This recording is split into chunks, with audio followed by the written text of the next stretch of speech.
आज कथा में एक नया मोड़ फिर आ गया, जहाँ सुबह के समय कथा में विघ्न आ गया। रोमा को डॉक्टर के लिए आना अल्ट्रासाउंड कराने, तो फिर ये लगा कि माला कर लो, कथा फिर देख लेंगे। आज नागा हो जाएगी। शाम को कोई गोविंद की फिर प्रेरणा हुई कि भाई इस वक्त कथा कर लो, आज शाम को कथा करके ही देखो कि इस कथा में क्या सुख होता है। ऐसा विचार के ये आज का प्रोग्राम कराए, देखो क्या होता है। भुशुंडी महाराज गरुड़ जी को समझाते समझाते कह रहे हैं, गरुड़ जी महाराज भगवान बराबर ये कहते हैं कि मैं किसको, किस भगत को प्यार करता हूँ और कैसे करता हूँ। इन सब बातों के रहते हुए अपने दुनिया भर के सिद्धांतों से भगवान ने कल समझाया। और अब आज की में एक इस दुनिया में होने वाले उस प्रत्यक्ष उदाहरण को कालभूषण जी दे रहे हैं। और क्या कह रहे हैं,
भुशुंडी महाराज कह रहे हैं इस संसार के जगत के उदाहरण को यदि लें और एक पिता के कितने ही पुत्र हों और जितने पुत्र होंगे सबके गुण अलग अलग ही होंगे, एक साथ नहीं होंगे। एक पिता के विपुल कुमारा और पृथक पृथक गुणशील और आचारा, गुणशील और आचार में पृथक ही पृथक होंगे। और इनमें क्या हो सकता है कि कोई पंडित, कोई तो पंडित होगा, कोई तपस्वी होगा, कोई ज्ञानी होगा और कोई पैसे वाला होगा और कोई सूरवीर होगा और कोई दान देने वाला होगा। ऐसे पृथक पृथक अलग अलग गुणों से उनके पुत्र होंगे। अब फिर चलिए और फिर अगली और भी ज़्यादा पुत्रों तो क्या होगा कि को सर्वज्ञ धर्मरत कोई सर्वज्ञ हो, सब कुछ जानने वाला, भूत भविष्य वर्तमान को माने ज्योतिषी, धर्मरत कोई धर्म का अनुसरण करने वाला होगा।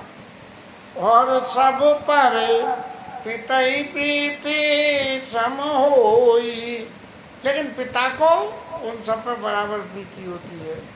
महाराज भुशुंडी ये कह तो रहे हैं कि सब पर पिता को बराबर प्रीति होती है, लेकिन ये सब बचपन में ही होता है। बहुत छोटे बच्चे होते हैं, जब थोड़े से भी बड़े होते हैं तो पृथक पृथक गुणशील के आचार के हिसाब से भेद हो जाता है और पिता की श्रद्धा बदलती चली जाती है। और इन सब ये तो सारे रहे गुणी संतति की कथा। और अब रही ऐसी संतति की कथा के जिनमें ऊपर वाले कोई गुण नहीं है, जब जिसमें ऊपर वाले को गुण नहीं है।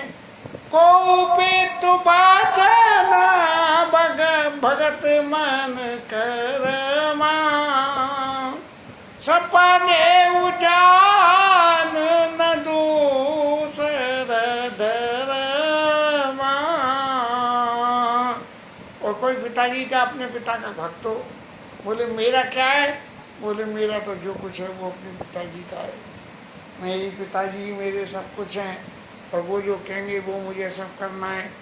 मुझे भी जीवन में बहुत ऐसे मौके आए जहाँ बाबूजी ने सामाजिक रूप से अपने आप को किसी बात को करने के लिए ठानी और वो किया, और मान लीजिए वो सफल नहीं हुआ भाई दिवे, तो लोग बागों ने ये कह दिया कि अनिल कुमार तुम बाबूजी जो कहते हैं वो कर देते हो, इस वजह से ये बाबूजी की जिद्द चढ़ती चली जा रही है।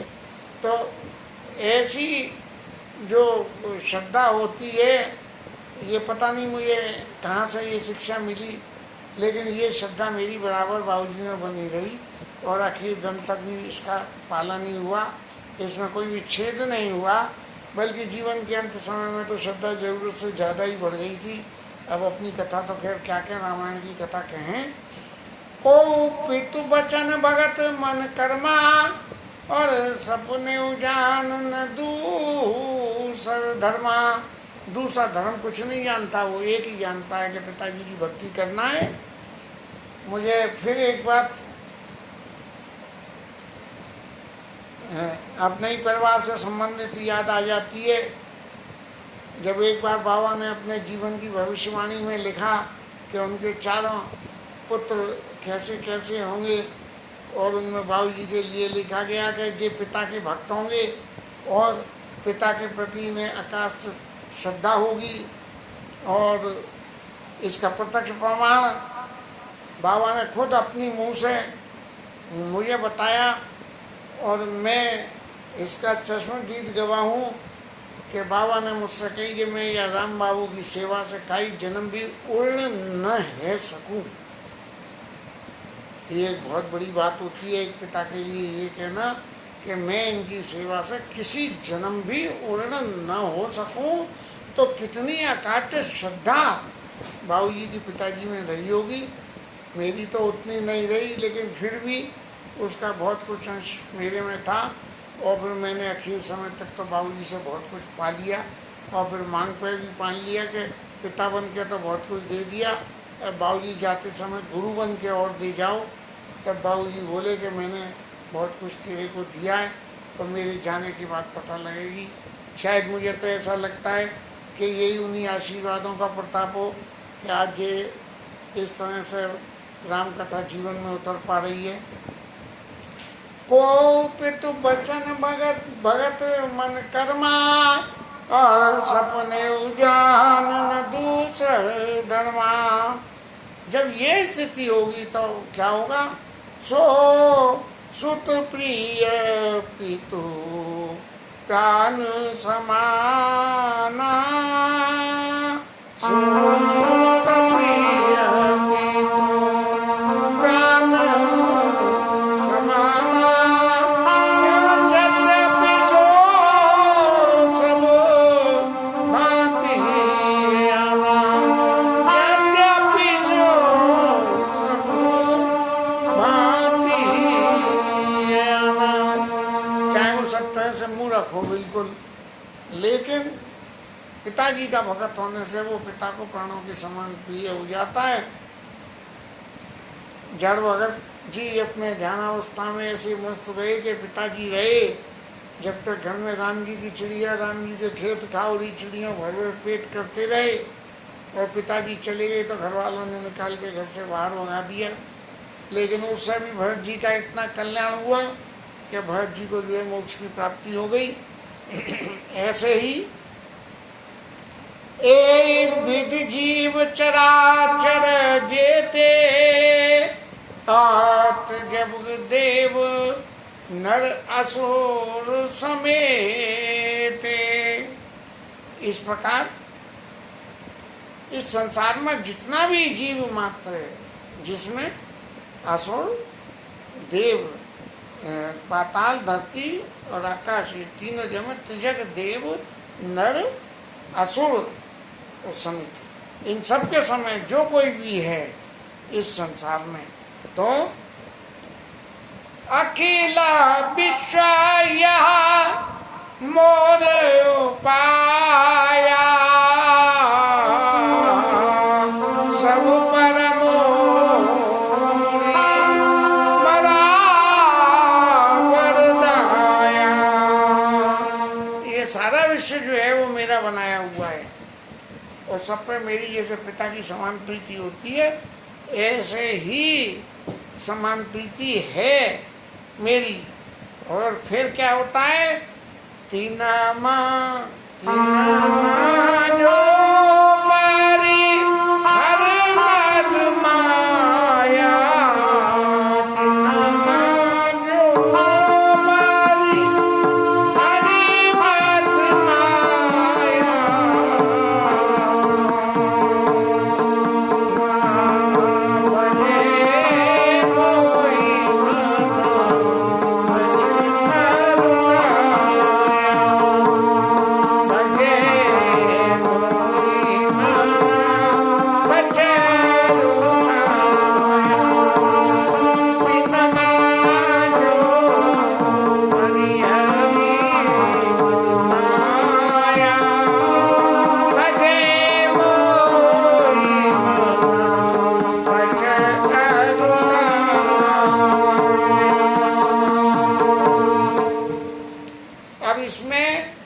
मेरी सृष्टि में जो आदमी, देवता, मनुष्य, राक्षस, कोई भी हो, मद और माया का परित्याग करके इस बात का अभिमान कि मैं करने वाला हूँ, मद और माया, माया माने मैं ये भी करके दिखा दूंगा, मैं ये भी करूँगा। तीन माह जो परी हरि मद माया,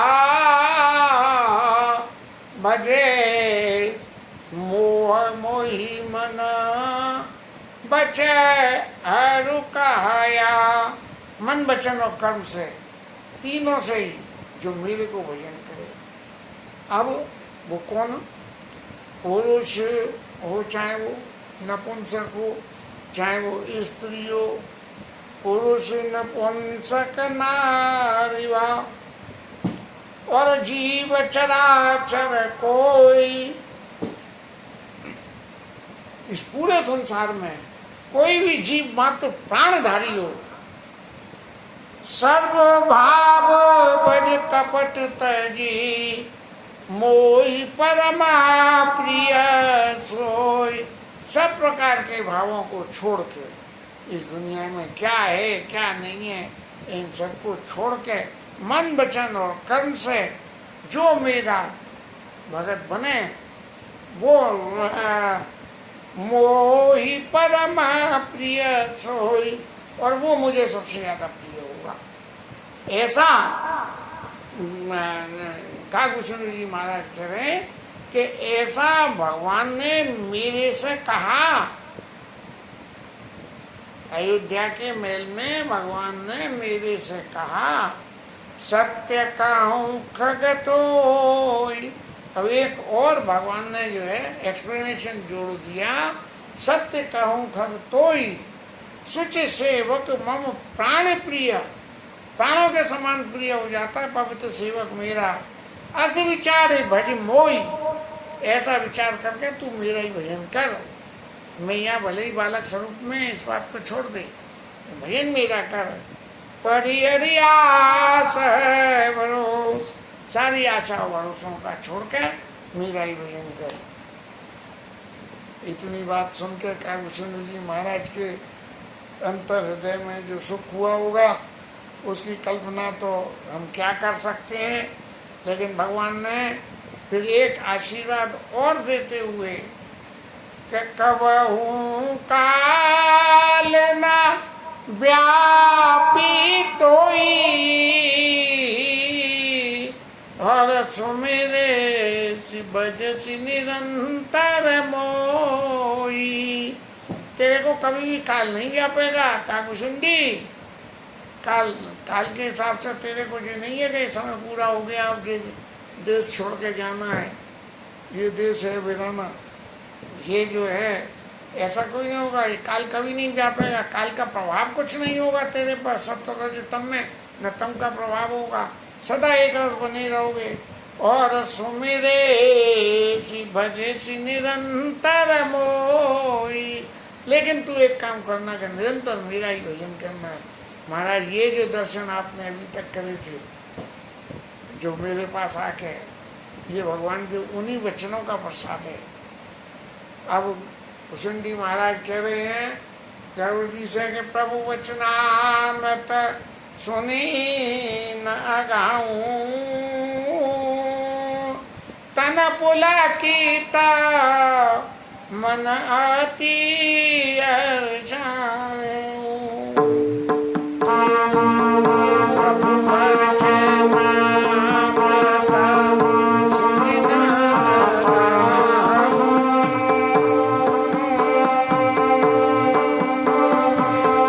तन पुलकित मन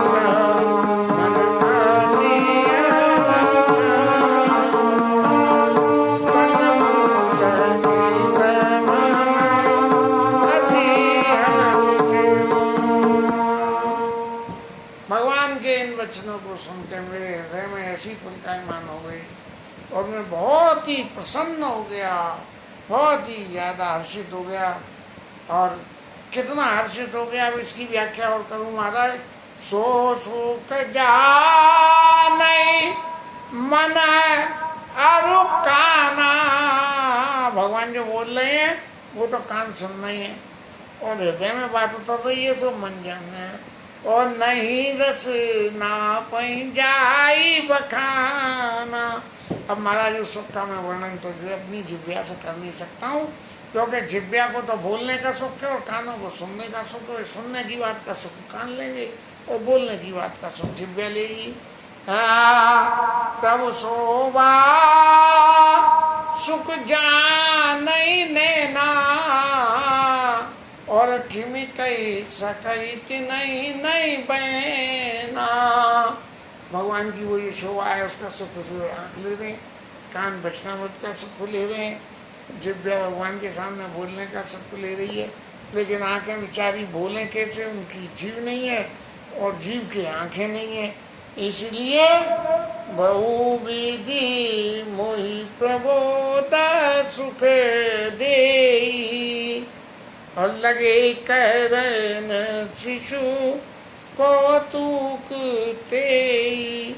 ऐसे भगवान ने मुझे बहुत तरह से फिर प्रबोधा कि भाई काकुशुंडी, तूने जो कुछ देखा है, जो कुछ करा है, अब ये बात तेरे हृदय में 100% जाके बस जाए, 100% तेरे हृदय में जाके ये बात बस जाए, इसके लिए बहुत सी प्रबोधन की और भी बातें भगवान ने कही हैं, जिनका वर्णन गोस्वामी जी ने यहाँ तो नहीं दिखा है।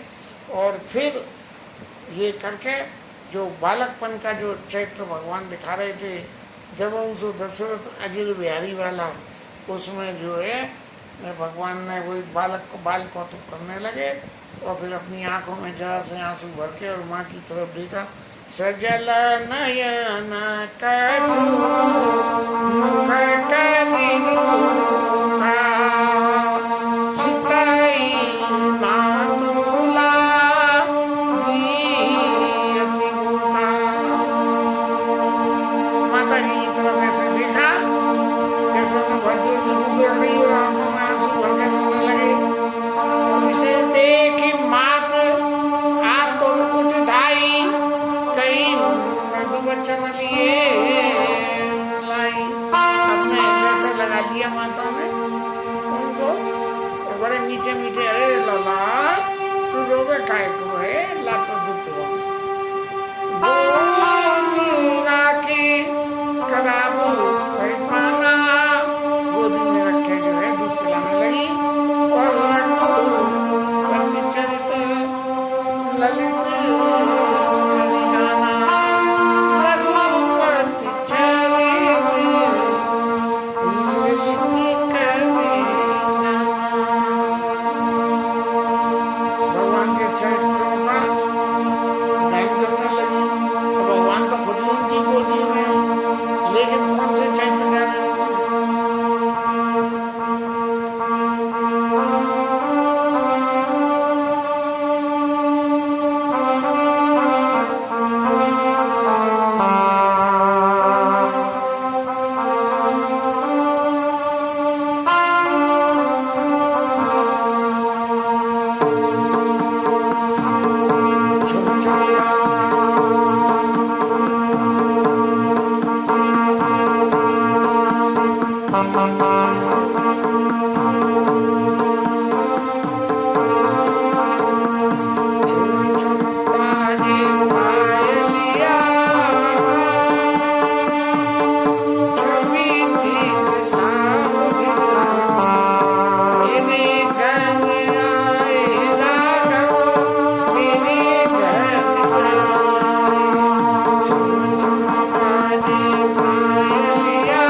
क्या नाम है, यशोदा यशोदा कौशल्या मैया गान कर रही होगी, गोद राग कराव पे पाना और रघुपत चैत ललित कर गाना। अब जय सुख लागी पुराण, जिस सुख के लिए भगवान के उस दर्शन के उस बाल स्वरूप के जिस सुख के लिए जय सुख लागे पुरार, अशुभ वेश कर शिव सुखदा। ऐसा अशुभ वेश रखे महादेव जी इस संसार के सारे गुणों को छोड़ के सीताराम सीताराम सीताराम राम राम राम करते रहते हैं। और अवधपुरी नर नार ते सुख में संतत मगन। और अवधपुरी के रहने वाले भगवान की इन लीलाओं के रोज दर्शन कर रहे हैं। महाराज शंकर जी तो ध्यान में मस्त होकर भगवान के चैत्रों का ध्यान करने लगते हैं, फिर उन्हें संसार का कोई ध्यान नहीं रहता है, चाहे उनका रूप स्वरूप कुछ भी है लेकिन उन्हें कुछ भी ध्यान नहीं रहता है, चाहे कितना ही अशुभ स्वरूप है, बच्चा बच्चे के खाएं सही अकार किनके भवन कवों की नार खटाई, ऐसे के इनके घर में स्त्री भी न डटे, ऐसे स्वरूप से भी रहते हैं। सोई सुख लवले, ये जो अवधपुरी वासी जिस सुख को भोग रहे हैं, वो उपभोग कर रहे हैं, नेत्रों से देख रहे हैं, कानों से भगवान के चरित्रों का गान सुन रहे हैं और भगवान के चरणों के विषयक जो आसक्ति होती है उससे क्या क्या सुख होता है, इन सबको भोग रहे हैं। सोई सुख लवलेश, उसका लवलेश किंचित मात्र भी 12 के जिन सपने उड़े हो, एक बार भी किसी ने यदि स्वप्न में ले लिया है इस सुख को तो ते नहीं गनई खगेश। हे भुषुंडी हे गरुड़ जी महाराज, ते नहीं गनई खगेश ब्रह्म सुखई सज्जन सुमति। ऐसे सज्जन लोग उस ब्रह्म के सुख जो साक्षात परात्पर ब्रह्म से सानिध्य करके जनक जी जैसे लोग जो हैं उन लोगों को भी यदि इस सुख का एक लवलेश मात्र भी मिल जाए तो वो जो है फिर उस ब्रह्म सुख की भी कल्पना नहीं करते। जनक जी महाराज ने खुद ही कह दिया, इनाई देखा मम मना अनुरागा और बरवस ब्रह्म सुखई मन त्यागा। मन कहता है कि ब्रह्म सुख तो कुछ नहीं है महाराज, ये जो आंखों के सामने 2 मूर्तियां बैठी हैं इनको देख के जो मन में सुख है, इस सुख के आके कहो नाथ जनी करो दुआऊ। महाराज जो कुछ बात हो जो उसे सत्य सत्य रूप से बता देना। और वशिष्ठ जी और विश्वामित्र जी ने भी कह दिया, ए प्रिय सबई जहाँ लगे प्राणी। अरे महाराज आप अपने प्रेम स्नेह की बात कर रहे हो, ये तो संसार में जितने भी जीवधारी प्राणी हैं उन सबको ही ये इतने अच्छे लगते हैं, आप अपनी बात क्या कहते हो। और मन मुस्काई राम सुनवानी, भगवान राम ऐसी बातें सुन के मैं जनकपुर की लीला में मन में मुस्कान करते रहे।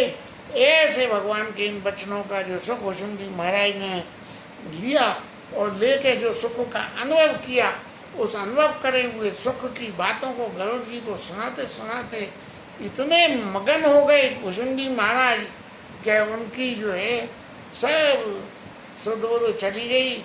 और इस कथा को कहते कहते हमें भी ऐसा लग रहा है कि आज की कथा को यहीं विश्राम करो और हरि नाम कीर्तन करो। जय जय सीताराम।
राधा रानी जय जय श्री राधे।